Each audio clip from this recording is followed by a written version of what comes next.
어서 오세요. 안녕하세요. 야모이자의 야모부동산 기룡입니다. 지난 한 주간 시청자 여러분 평안하셨는지요? 오늘 아침에 저는 출근을 하면서 88도로를 타고 출근을 하는데 멀리 그 롯데 123층 타워가 보이더라고요. 그래서 그 타워를 바라보면서 잠깐 생각이 이제 스쳤습니다.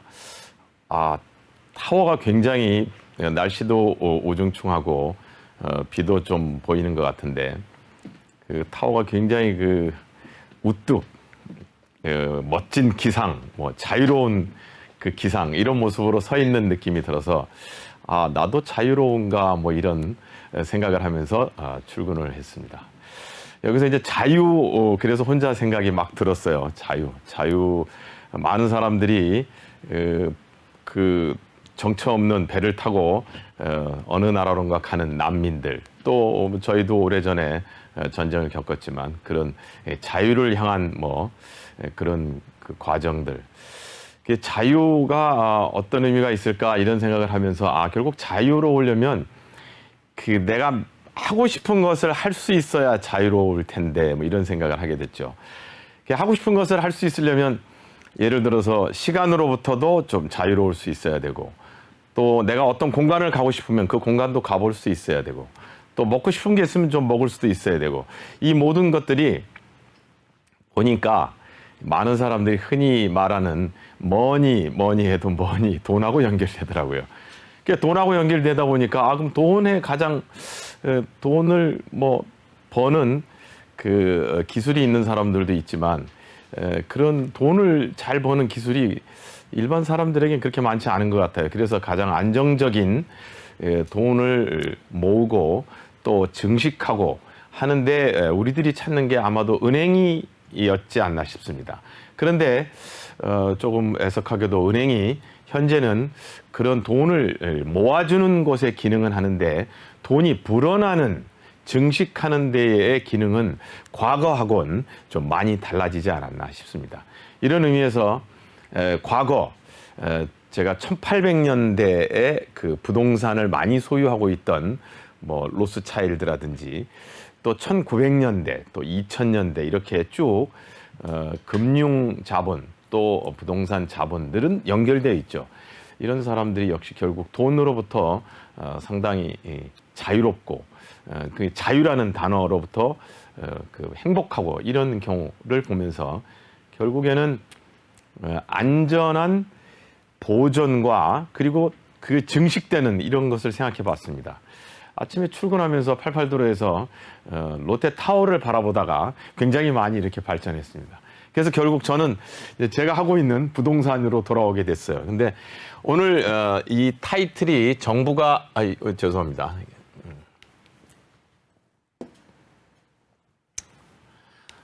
이 타이틀이 코로나로 건물 가치를 재구성할 수 있다.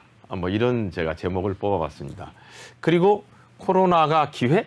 이런 제목을 뽑았는데 설명을 드리면 제 생각은 이렇게 건물이 있습니다. 보통 이제 4층 건물인데 여긴 지하가 있겠죠. 건물의 가치는 첫째 땅이 있을 테고요. 그리고 이 건물의 효용성, 그러니까 월세를 얼마나 잘 들어오나 안정적으로 들어오나 이런 걸 얘기할 수 있겠죠.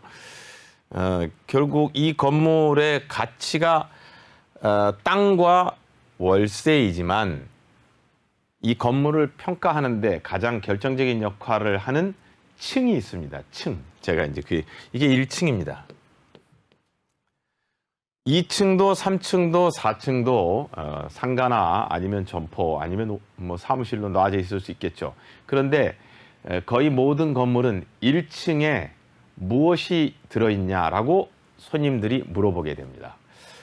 제가 어떤 건물을 이제 어떤 손님에게 이 건물이 있습니다라고 얘기를 하면 그 건물 1층에 뭐가 있어요? 이렇게 물어보죠. 1층에 뭐가 있냐? 이 1층에 뭐가 있냐가 상당히 중요하다는 거겠죠. 근데 이 1층에 예를 들어서 흔히 스타벅스든 주커피든 타멘 이런 뭐 브랜드 커피든지 아니면 브랜드 옷집이든지 뭐 이렇게 여러 가지들이 들어가 있으면 이 건물이 전체적으로 많이 살아 보입니다. 그런데 그렇지 않으면 그냥 뭐 예를 들어서 여기에 김밥집, 뭐 김밥집도 유명한 데가 있으니까요. 아니면 그냥 분식집, 아니면 뭐 이제 그냥 일반적으로 사람들이 많이 찾는 업종이 아닌 뭐 그런 업종이 들어가 있다. 그럼 이 건물은 상대적으로 찾는 사람이 왜소하게 바라보고 또는 파는 사람도 내 건물은 그냥 뭐 그렇게 그래 이렇게 생각하게 되죠. 근데 이 코로나로 건물 가치를 재구성할 수 있다라고 타이틀을 건 이유는 많은 분들이 코로나 때문에 건물을 사는 것도 어렵고 파는 것도 어렵고 더더구나 건물에 월세가 잘 안 들어와요. 그래서 세입자의 눈치를 봐서 세입자한테 잘해줘야 돼요. 월세도 깎아줘야 되고. 예? 월세 안 깎아주면 왠지 죄 지은 것 같고 사회적 분위기는 착한 주인 뭐 이런 얘기도 있으니까. 그래서 이제 골치가 아픕니다. 근데 또 하나는 우리가 이제 이 상가법이 10년 정도가 세입자 보호를 받는 셈이 됐죠. 10년 동안 내보내지도 못하지 않았어요? 예를 들면 내보내려고 한다고 하면 재구성하려면 내보내야 되잖아요. 그러면 코로나로 장사가 안 되잖아요. 장사가 안 되니까 세입자들이 나가려고 하는 세입자들이 많이 있어요. 심지어는 나가버린 세입자도 있습니다. 돈 빼도 하고. 그러면 건물주의 입장에서는 월세가 안 들어온다. 이게 뭐 코로나로 장사가 안 된다. 이게 건물 괜히 샀어. 이렇게 말하시는 분들이 있습니다. 제 주위에도. 그럼 그렇게 생각할 게 아니고 이때 이 건물 1층을 비우는 겁니다. 비워요. 비우는데 돈 없으면 어떡하냐? 뭐 그 돈은 좀 알아서 마련하세요. 뭐 이제 대출의 과정도 있을 수 있고, 그러니까 이렇게 1층을 명도를 하는 거죠. 근데 과거나 만약에 이 코로나가 끝난 후에 명도를 하려고 하면 상당히 어려울 수 있습니다. 그러니까 이 코로나로 건물 가치, 이 코로나는 명도의 기회다 이렇게 말씀드리려고 하는 겁니다. 명도. 그리고 한 발 더 나아가서 건물을 재구성할 수 있는 1층의 리모델링 기회인 거죠. 1층의 리모델링. 1층에 리모델링을 해서 세입자를 들여도 좋고요. 리모델링까지는 안 가고 굉장히 단편적인 아주 간단한 수리만 하시면 됩니다. 보통 건물의 가치를 떨어뜨리는 모습들이 보면 1층에 구성하고 여기에 간판들이에요. 간판들.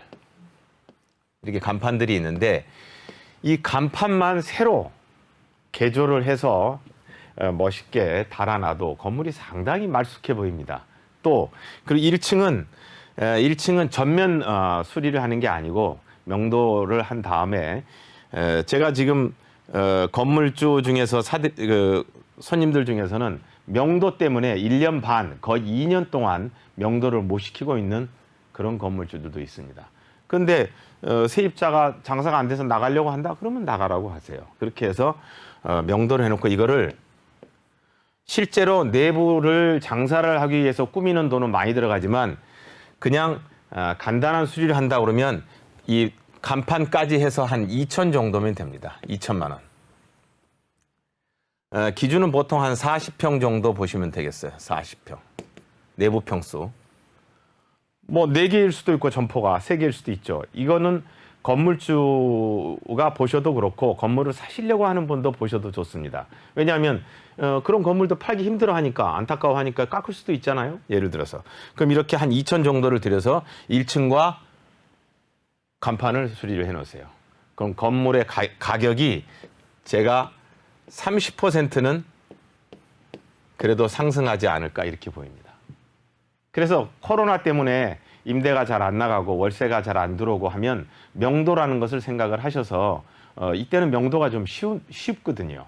그런데 코로나가 지나가거나 평시는 명도가 상당히 어려워진 시기가 됐습니다. 이런 상가보호법 때문에 그렇습니다. 이제 10년은 세입자가 갈 수 있는 거죠.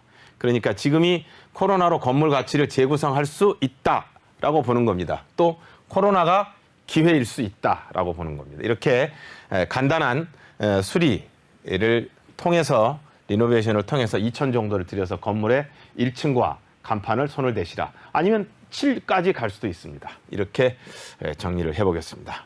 그리고 두 번째 두 번째 제가 준비한 주제가 이런 주제를 준비해봤습니다. 짧게 제 생각을 말씀드리면 정부가 부동산을 올려놨다.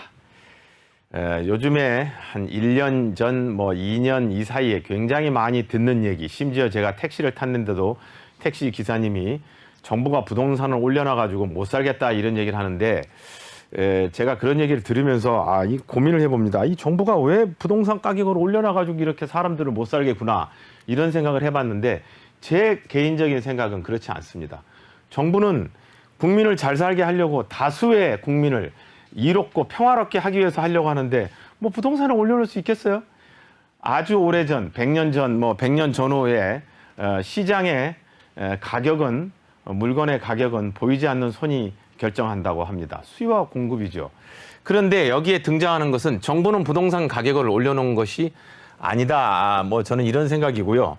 여기에 등장하는 것은 결국 이제 수요가 있었던 거겠죠. 수요. 물론 정부가 방점을 잘못 찍었을 수는 있습니다. 그런데 정부가 많은 사람들이 생각하는 것처럼 부동산 가격을 올려놓은 것은 아니에요. 이 수요는 뭐냐면 수없이 많은 유동자금이겠죠. 유동자금.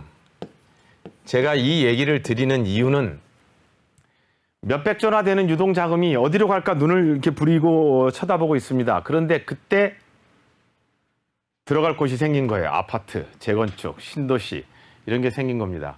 그런데 우리나라의 주택 보급률은 이미 105%입니다. 105%. 물론 여기에는 쓸모없는 시골 농가주택도 포함되어 있습니다. 하지만 적어도 100%가 넘어요.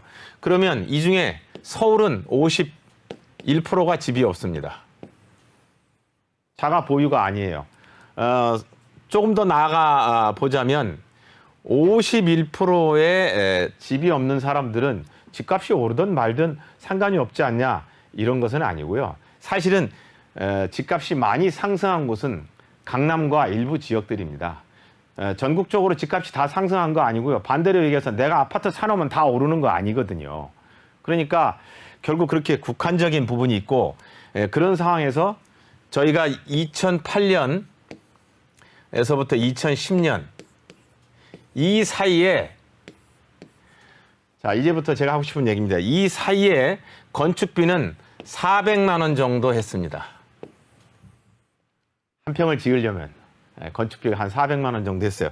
지금 건축비가 550만 원이 기본입니다. 기본. 심지어는 이 당시에 초호화 빌라의 건축비가 1,000만 원이었는데요. 지금 1,000만 원을 얘기하고 있습니다. 아파트도 엔간히 잘 지으려고 하면 이렇게 든다고 얘기하고 있어요. 그러니까 이게 얼만큼 많이 물가가 상승한 거겠어요. 인플레라고 할 수도 있겠죠. 그러니까 이렇게 많은 물가의 상승이 있었고 그러니까 물가가 상승한다는 얘기는 아파트 속에 들어가 있는 많은 물자나 자재들이 이미 많이 올랐던 거예요. 많이 올랐는데 정부는 집값을 때려잡겠다고 했을지 모르지만 이미 물가가 많이 올라 있는데 어떻게 잡겠어요? 이 물가가 바깥으로 표출될 거 아니에요. 아파트라는 이 종합 자재 결집한 곳에 결국에 지금 이 많은 유동 자금들은 꼭 한 10년 이상 차이 나죠. 이 부동산에서는 이 10년에 대한 것이 상당히 의미 있는 그 패턴이고 숫자입니다. 10년이면 오를 만큼 오를 때가 이제 되어 있는 거죠. 그러니까 제 결론은 집값이 많이 올랐다로 갈 게 아니고 집값이 오르는 것 같다. 그럼 빨리 앞으로 가세요. 빨리 앞으로 가서 내가 집을 단순히 주거의 수준으로만 갖고 있는 게 아니고 재산 증식의 목적이 있기 때문에 내가 집을 옮겨서 나도 재산 증식을 하는 쪽으로 가는 게 맞습니다. 정부의 탓만 하고 있을 때가 아니라 이런 생각인 것입니다. 아무튼 제 개인적인 사견이었음을 밝혀드리고 다음 한 주에 또 뵐 때 새로운 주제로 만나 뵙겠습니다. 모두들 한 주간 평안하시기 바랍니다. 야모이자의 양호부동산 기룡이었습니다. 감사합니다. 네, 지금 현 상황과 부동산 투자 이야기를 좀 합쳐서 나눠봤습니다. 코로나19와 또 부동산, 그게 하나의 오히려 또 발전할 수 있는 계기가 될 수 있다는 점, 그리고 또 하나는 부동산 시장이 이렇게 상승장일 때 어떻게 대응해야 하는지, 자, 기룡 대표와 함께 여러분의 부동산 투자 조금 설계해보고 싶으시다면 저희 언제나 무료 상담 전화 열어둘게요. 나가고 있는 번호로 문의 주시면 친절하게 대표님의 도움 드리겠습니다.